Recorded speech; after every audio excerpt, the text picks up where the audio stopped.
స్కూల్కి కాలేజ్కి వెళ్ళే ఆడపిల్లలకి మనం చెప్తా ఉంటాం మేడం, పురుషులు మహిళలు ఇద్దరు సమానమని.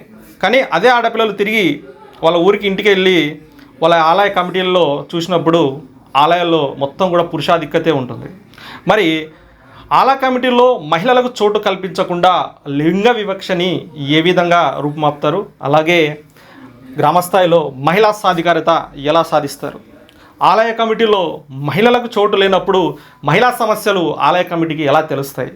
సో అహల్యాబాయి యొక్క స్ఫూర్తి అనేది గ్రామస్థాయిలో లోపించింది.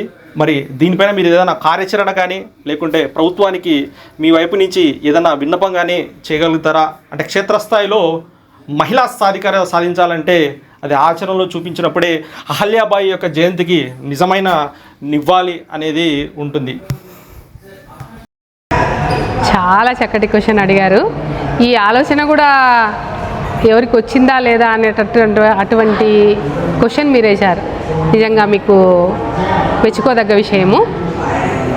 ఇప్పుడు మీరు ఇది మొదటి మెట్టుగా మేము దీన్ని పైకి తీసుకెళ్లే ప్రయత్నం చేస్తాము. మీరు అన్నట్టు కొన్ని గుడులలో ఉన్నారు, కాకపోతే మీరు అన్నట్టు మహిళలు కంపల్సరీ ఉండాలి ఆలయ కమిటీలో అనే ఒక రూల్ తీసుకొచ్చినట్టయితే, ఒక పాస్ చేసినట్టయితే కంపల్సరీ మహిళలను